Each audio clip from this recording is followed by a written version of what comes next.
Louvado seja nosso Senhor Jesus Cristo, para sempre seja louvado. Querido irmão, querida irmã, estamos no início de mais uma semana, a 23ª do tempo comum. Vamos pedindo a graça a nosso Senhor para que possamos vivê-la bem, para que possamos vivê-la na paz de Deus, para que possamos colocar a nossa vida inteira nas mãos do Senhor e Ele possa nos iluminar e nos conduzir cada dia mais.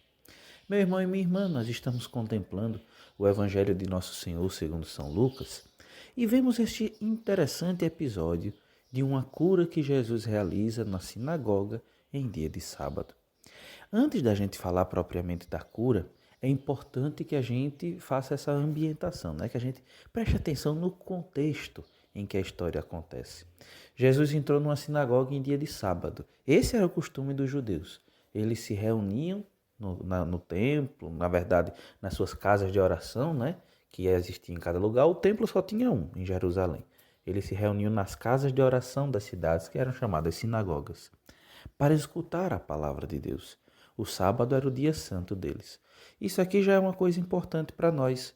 Se Jesus também tinha o seu dia santo, de acordo com a religião dos judeus, nós, cristãos católicos, também precisamos respeitar ainda mais o nosso dia santo, que é o domingo, o dia em que nós nos encontramos também nas nossas igrejas para escutar a palavra de Deus e ainda mais para nos alimentar da Eucaristia. Pois bem, eles estão na sinagoga em dia de sábado e Jesus está sendo observado. Tem um homem que está doente, tem a mão seca, E ter a mão seca, meu irmão e minha irmã, é um sinal muito ruim. A mão, na palavra de Deus, é sempre um sinal do trabalho, da possibilidade do homem trabalhar, dele ter dignidade. E veja, esse homem que tem a mão seca, ele não pode trabalhar. Então, a sua dignidade diante da comunidade é reduzida. Mas eles estão acostumados com isso. Veja, o homem está lá, com a mão seca. Tem um problema de saúde que afeta a sua dignidade. Mas os mestres da lei e os fariseus olham para ele, veem ali que Jesus entrou e eles ficam esperando que Jesus cure o homem para poder acusar Jesus.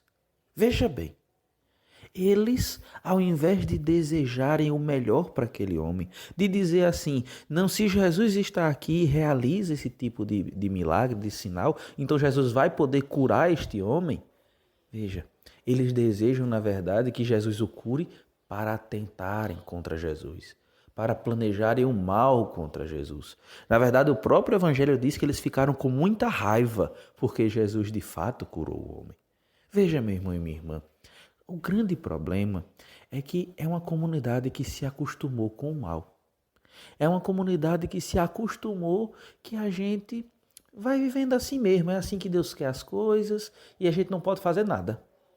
Veja, é uma comunidade que na verdade é tão conformada, tão conformista, na verdade, que não aguenta nem que alguém, em nome de Deus, possa de fato procurar um outro caminho. E o Senhor Jesus faz esse alerta. Antes de curar o homem, primeiro Jesus o chama para o meio. Isso já é interessante. No meio da sinagoga ficava, ainda fica nos dias de hoje, o texto da lei. Então Jesus chama o homem para o meio, como que dizendo, olhe, vocês estão colocando a lei pela lei no centro. E na verdade não é isso. Deus deu a lei para vocês para libertá-los, para dar-lhes dignidade, para fazer com que vocês possam ser valorizados.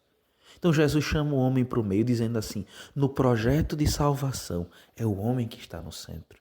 Deus se fez homem e veio ao encontro dos homens para salvar o homem. Então levanta-te, vem para o meio. E depois Jesus questiona, no sábado, o que é que se pode fazer? O bem ou o mal? Salvar uma vida ou deixar que ela se perca? Veja, Jesus está indo no profundo da lei, no projeto de Deus. Meu irmão, minha irmã, a nossa comunidade cristã, nós, cada um de nós como cristãos, não podemos nos acostumar com o mal. Não podemos nos conformar que as coisas são ruins mesmo e vai tudo ficar assim e não tem nada que se possa fazer. Não podemos nos conformar que os nossos irmãos e irmãs que estão ao nosso lado padeçam por falta de dignidade, por falta de direitos, porque ninguém liga para eles. Não, Jesus não quer isso.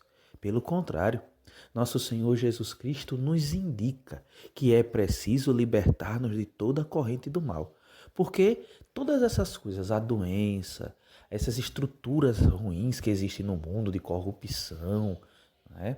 De que tiram os nossos direitos, tudo isso é fruto do pecado. Por isso, o cristão não pode se acostumar com o pecado, não pode se acostumar com o mal.